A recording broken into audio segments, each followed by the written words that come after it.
Hello dear students, हम लोग आज संविधान की प्रस्तावना यानी preamble of the Indian constitution पढ़ने जा रहे हैं, जो आपके हर एक एग्ज़ाम में पूछा जाता है, चाहे वो यूपीएससी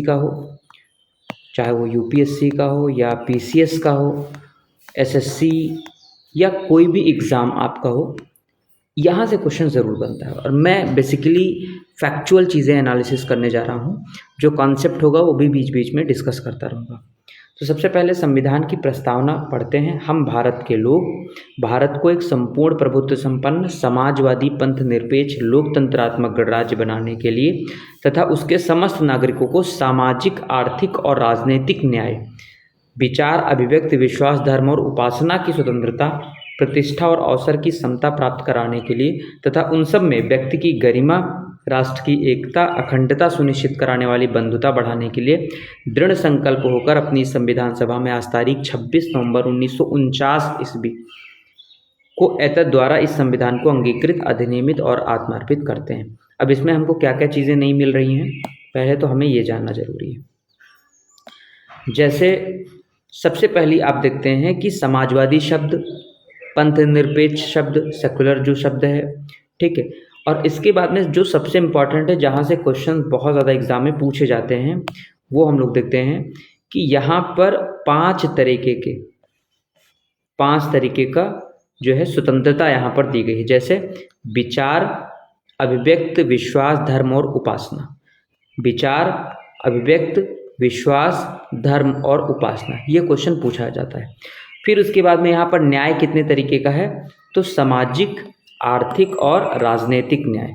सामाजिक, आर्थिक और राजनीतिक न्याय जो है यहाँ पर दिया गया है। ऑलराइट। फिर इसके बाद में कह रहा है और क्या क्या यहाँ से पता चलता है, संविधान सभा की जो तारीख है 26 नवंबर 1949 को, जब हमारा संविधान बनकर तैयार हुआ, ठीक है, इसको दिखाता है क्लियर। और ये भी दिखाता है कि जो संविधान है वो हम भारत के लोग, इसमें पावरफुल कौन है, हम भारत के लोग, ठीक है। यानी भारत के लोग ही भारत के संविधान को क्या कर रहे हैं, अपने आप को ही दे रहे हैं। चलिए अब हम लोग आगे चलते हैं। तो संविधान की जो प्रस्तावना है ये संविधान के बाद में जुड़ी हुई है, ठीक है। लेकिन इसको जो है जो नेहरू प्रस्ताव था, ठीक है, या कह सकते हो कि उद्देशिका जो ली गई है वो ऑब्जेक्टिव रेजोल्यूशन का पार्ट थी, ठीक है। ऑब्जेक्टिव रेजोल्यूशन का पार्ट थी और वहीं से इसको एडॉप्ट किया गया है। इस संविधान को अंगीकृत, अधिनियमित और आत्मार्पित करते हैं। यहाँ पर देखा गया कि 13 दिसंबर 1946 को जो ऑब्जेक्टिव रेजोल्यूशन था, जो उद्देश्य प्रस्ताव था, उसको प्रस्तुत किया गया था पंडित नेहरू के द्वारा। 22 जनवरी 1947 को उद्देश्य प्रस्ताव को संविधान सभा द्वारा अंगीकृत किया गया। उद्देश्य प्रस्ताव को ही परिवर्तित करके संविधान की प्रस्तावना या उद्देशिका बनाई गई। प्रस्तावना का मतलब है टू वॉक बिफोर, यानी पहले चलना।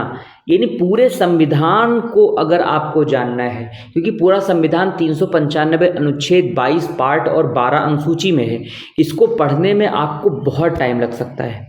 लेकिन अगर आपको उस पूरे संविधान के मर्म को समझना है, पूरे संविधान के सारांश को समझना है, तो आपको जो है क्या पढ़ना पड़ेगा, आपको प्रस्तावना पढ़ के आपको पूरे संविधान का नेचर समझ में आ जाएगा। इसीलिए कहा जाता है कि जैसे कोई मूवी आती है, कोई पिक्चर आती है, उसका ट्रेलर है ये प्रस्तावना, ठीक है। यानी संविधान पूरी मूवी है और उसका ट्रेलर क्या है, प्रस्तावना है, ठीक है। बेरुबारी वाद 1960 में सर्वोच्च न्यायालय ने प्रस्तावना को संविधान का अंग नहीं माना था। ये क्वेश्चन भी एग्जाम में पूछा गया है। गोलकनाथ बनाम पंजाब राज्य 1967 के प्रकरण में उद्देशिका को संविधान की मूल आत्मा कहा गया। किसमें, गोलकनाथ बनाम राज्य में। कब आया, ये 1967 में आया। फिर इसके बाद में आपने देखा कि केशवानंदन भारती बनाम केरल राज्यवाद में 1973 में एक केस हुआ था। सर्वोच्च न्यायालय ने प्रस्तावना को संविधान का अंग माना है। बम्बई बनाम यूनियन ऑफ इंडिया 1994 वाद में उच्चतम न्यायालय ने यह अवधारणा पुनः स्पष्ट की कि जो उद्देशिका है या प्रस्तावना है वो संविधान का भाग है तथा पंथ निरपेक्षता संविधान का मूल लक्षण है। 42 कॉन्स्टिट्यूशनल अमेंडमेंट हुआ, 42वां संविधान संशोधन 1976 हुआ। इसके द्वारा उद्देशिका में समाजवादी, पंथ निरपेक्ष और अखंडता, ये 3 शब्द जोड़े गए। कई बार क्वेश्चन हर एक एग्जाम में आता है। ठीक है।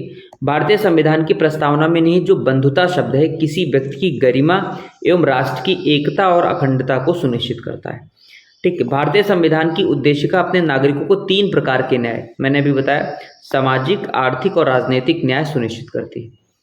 फिर यहाँ पर स्वतंत्रता मैंने बता दिया था कि 5 तरीके की। सुभाष कश्यप ने कहा कि संविधान जो है वो शरीर है, तो प्रस्तावना क्या है, उसकी आत्मा है।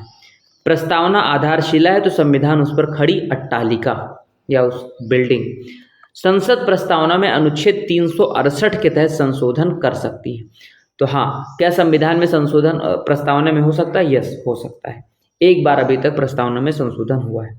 स्पष्टता, संसद वैसा परिवर्तन कर सकती है जिससे मूल ढांचे का विस्तार व मजबूतीकरण होता है और इसमें निहित जो ढांचे में नकारात्मक संशोधन कभी नहीं करेगी। अब तक प्रस्तावना में मात्र एक बार 42वां संविधान संशोधन 1976 के द्वारा इसमें संशोधन हुआ है। तो ये थी आपकी प्रस्तावना से जुड़े कुछ इंपॉर्टेंट फैक्ट। ठीक है। अब हम लोग देखेंगे भारत संघ और उसके राज्य क्षेत्र। भारतीय स्वतंत्रता अधिनियम 1947 के द्वारा 2 स्वतंत्र एवं पृथक प्रभुत्व वाले देश भारत तथा पाकिस्तान का निर्माण हो गया था। विभाजन के समय देशी रियासतों के समक्ष 3 विकल्प प्रस्तुत किए गए। पहला कहा गया कि आप भारत में शामिल हो सकते हैं या पाकिस्तान में शामिल हो सकते हैं या पूरी तरह से स्वतंत्र रह सकते हैं। तो भारतीय सीमा के अंतर्गत 552 देशी रियासतें थे, जिसमें से 549 भारत में शामिल हो गई, जबकि शेष 3 हैदराबाद, जूनागढ़ और कश्मीर ने भारत में शामिल होने से मना कर दिया। कालांतर में हैदराबाद को पुलिस कार्यवाही के द्वारा, जूनागढ़ को जनमत संग्रह के द्वारा और कश्मीर को विलय पत्र के द्वारा भारतीय संघ में शामिल कर लिया गया। भारतीय संविधान का भाग 1 कहता है, 1 से 4 अनुच्छेद 1 से 4 तक शामिल है कि भारतीय संघ एवं उसके राज्य क्षेत्रों का उल्लेख यहाँ पर मिलेगा। भारत को राज्यों का संघ, यूनियन ऑफ स्टेट बोला गया है।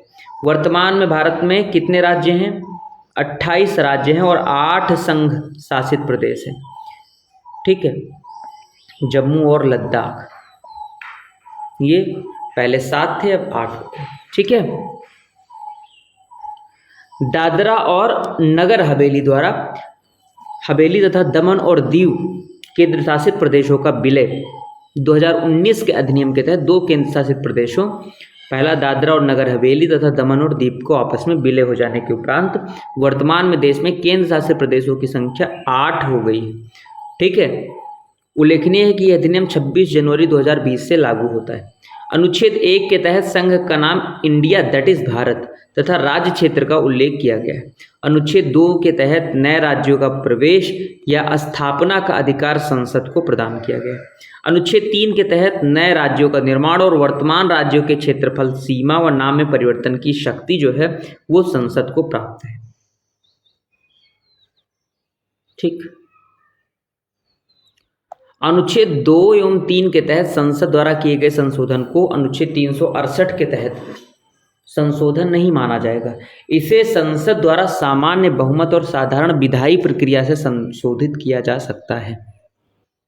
संसद संविधान में संशोधन करके किसी भारतीय भूभाग को किसी अन्य देश को सौंप सकती है। जून 1948 में भारत सरकार ने एस.के. धर की अध्यक्षता में भाषाई प्रांत आयोग की नियुक्ति करी। इस आयोग ने अपनी रिपोर्ट दिसंबर 1948 में पेश करी। आयोग ने राज्यों का पुनर्गठन भाषाई आधार के स्थान पर प्रशासनिक सुविधा के अनुसार किए जाने की सिफारिश करी। दिसंबर 1948 में कांग्रेस के द्वारा एस.के. धर कमीशन की अनुशंसाओं का अध्ययन करने हेतु जे.वी.पी. समिति का गठन किया गया। इस कमेटी में आपने देखा कि इसमें जवाहरलाल नेहरू, वल्लभ भाई पटेल और पट्टाभी सीतारामैया शामिल थे। अप्रैल 1949 में प्रस्तुत अपनी रिपोर्ट में इस समिति ने अनौपचारिक रूप से अस्वीकार किया कि राज्यों के पुनर्गठन का आधार भाषा होना चाहिए। जेवीपी कमेटी ने इसको अस्वीकार कर दिया। हालांकि पोट्टी श्रीरामुलु की 56 दिनों की भूख हड़ताल के बाद मृत्यु के कारण अक्टूबर 1953 में भारत सरकार को भाषा के आधार पर आंध्र प्रदेश राज्य का गठन करना पड़ा। तो इस तरह से आंध्र प्रदेश भाषा के आधार पर गठित होने वाला देश का पहला राज्य बन गया। भारत संघ के राज्यों के पुनर्गठन के लिए राज्य पुनर्गठन आयोग की स्थापना वर्ष 1953 में करी गई और इसके अध्यक्ष फजल अली थे। ठीक है, इस आयोग ने 1955 में अपनी रिपोर्ट प्रस्तुत करी। भारतीय संसद द्वारा राज्य पुनर्गठन अधिनियम 1956 में पारित किया गया। इस अधिनियम के तहत भारत संघ में 14 राज्य तथा 6 केंद्र शासित प्रदेश स्थापित किए गए। नवंबर 1954 में फ्रांसीसी सरकार द्वारा पांडिचेरी, यमन, चंद्रनगर और केरीकल बस्तियों को भारत सरकार को सौंप दिया गया, जिसे मिलाकर पांडिचेरी संघ राज्य का गठन किया गया। भारत सरकार द्वारा 18 दिसंबर 1961 को पुर्तगालियों पर सैनिक कार्रवाई करके गोवा, दमन और दीव को भारत संघ में मिला लिया गया।